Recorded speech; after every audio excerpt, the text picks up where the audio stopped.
Bienvenue sur LEH TV dans nos émissions de l'international. Aujourd'hui, nous avons le plaisir d'accueillir sur le plateau Olivia Roussel.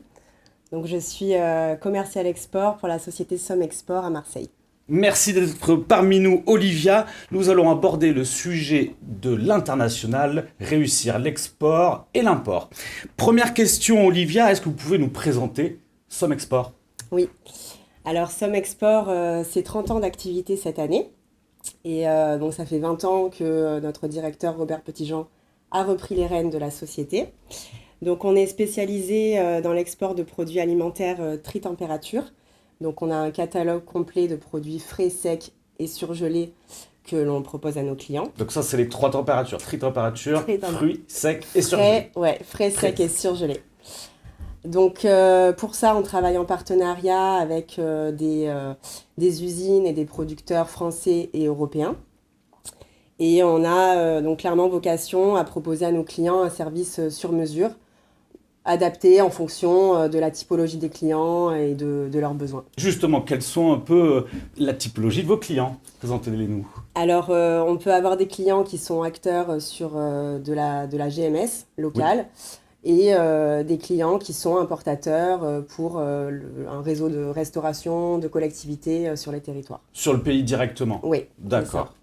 Les produits que vous vendez le plus ou le mieux, c'est quoi ? Alors, le cœur de métier historique, c'est les produits laitiers. Donc, beaucoup de fromages de région, du lait, de la crème, du beurre. Et puis, on s'est rapidement étendu sur des produits secs et puis toute une gamme de produits surgelés également. D'accord. Donc, si on entend tout de suite alimentaire, on entend contrainte, on entend DLC, donc date de limite de consommation. Comment vous gérez tout ça ? Alors, en effet, on travaille donc sur les produits frais, sur des produits qui ont des très longues DLC pour permettre en effet un export sur des territoires qui peuvent être très lointains. Donc plus des fromages que du lait classique alors ? Alors du lait aussi, puisque le lait UHT en l'occurrence s'exporte très bien. Okay. Donc voilà, on va travailler avec les usines pour vraiment avoir des gammes de produits avec des très longues dates. Et en effet, on a des contraintes très particulières, surtout sur les produits d'origine animale, puisque selon les territoires, selon les marchés, il y a des exigences vétérinaires qui sont propres à chaque pays, auxquelles il faut s'adapter constamment, et en fonction aussi de ce qui peut se passer en Europe sur les maladies qui touchent l'espèce animale. Tout à fait. Donc ça bloque forcément du business à un certain moment, ou il faut s'ajuster en permanence. Il faut s'adapter en permanence pour proposer des produits qui permettent à destination que l'entrée des produits sur le territoire se fasse sans problématique, sans problème. Pour vos clients surtout, oui. Il y a des produits interdits, sur certains pays. Il peut y avoir des produits interdits sur certains pays, des pays qui protègent leur production locale. Leur économie, d'accord. Voilà, leur économie. Ouais. Donc en effet, il y a des produits que l'on ne peut pas exporter sur certains pays et qui ne peuvent pas rentrer sur le territoire. On parle des pays. Quel est votre marché ? Sur quel rayon autour du monde vous œuvrez ?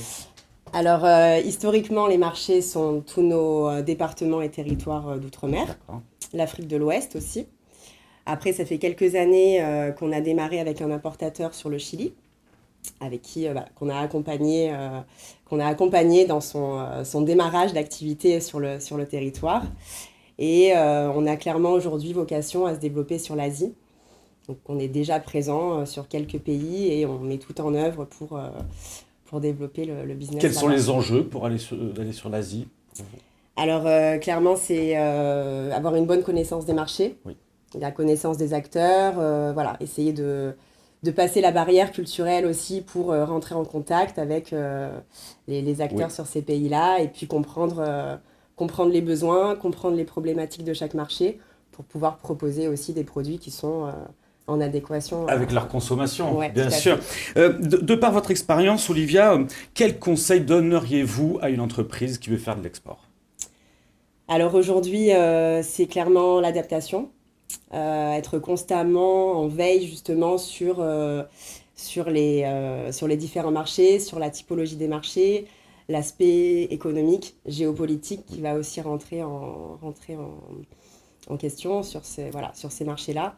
Donc, c'est une veille constante et vraiment connaître le pays. Ouais, connaître le pays, comprendre le client, comprendre ses besoins pour pouvoir s'adapter. Comment vous faites, vous ? Alors, nous, aujourd'hui, on a plusieurs axes qui nous permettent de se développer sur ces marchés. Alors, il y a une prospection pure de la part de l'équipe commerciale, donc par la connaissance de ces marchés, justement. Vous faites du phoning ? La prise de contact, du phoning, voilà, essayer de rentrer en contact avec les nouveaux intervenants.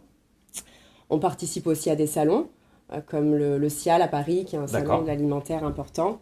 Donc on va y recevoir nos clients, on va y recevoir des prospects avec qui on est déjà en discussion. Donc la vraie rencontre.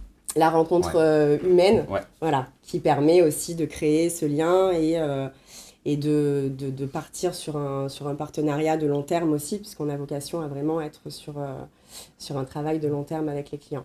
Mais des salons aussi en virtuel, je crois, fonctionnent très bien. Est-ce que vous pouvez nous en parler ? Ça peut, oui, aussi. Alors oui, en effet, on peut travailler aussi avec des partenaires. Donc avec Business France, on a participé à un salon à Taïwan, à distance, puisqu'on était pendant le Covid. Donc nous, en France, on était confinés. Et Business France a proposé un salon pour promouvoir les produits alimentaires français. Donc malgré la période compliquée où on ne pouvait pas se déplacer, on a décidé quand même de partir sur ce salon-là. On a tout organisé à distance. Et en effet, on a participé au salon en visio.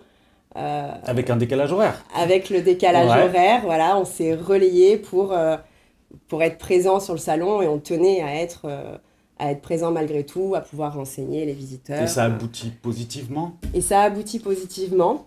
Ouais, ça a été porteur puisqu'on a démarré à l'issue de ce salon avec un importateur avec qui on travaille aujourd'hui à Taïwan. Phoning, salon, réseau, est-ce que vous pouvez en parler aussi ? Oui, aussi, c'est important pour nous. Alors, on fait partie du réseau Africa Link, voilà, qui aujourd'hui nous met en contact avec multiples acteurs sur tous les pays d'Afrique. Donc, c'est un échange important. On a mené des actions aussi avec EOC International, qui fait aussi partie de l'APEX, sur des prospections sur certains pays d'Asie. Sur certaines missions, d'accord. Ouais. Des missions ciblées. Et évidemment, l'APEX, qui est pour nous un réseau important, de longue date, puisqu'on fait partie des anciens du club. La société a 30 ans, l'APEX en a 50.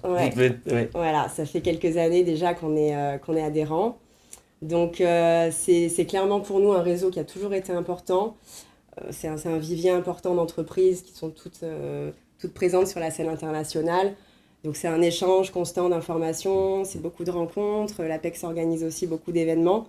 Donc, c'est un facilitateur pour nous et un vrai gain de temps, en fait, pour souvent avoir des réponses à des questions, des conseils. Donc, il y a un vrai échange entre tous les adhérents. Donc voilà, c'est par tous ces moyens-là que vous continuez à vous développer. En tout cas, on comprend l'essentiel du réseau. Un dernier message à passer, Olivia, aux personnes qui nous regardent. Aujourd'hui, ce serait, pour être présent à l'export, être toujours dans l'adaptation, toujours dans la compréhension des marchés.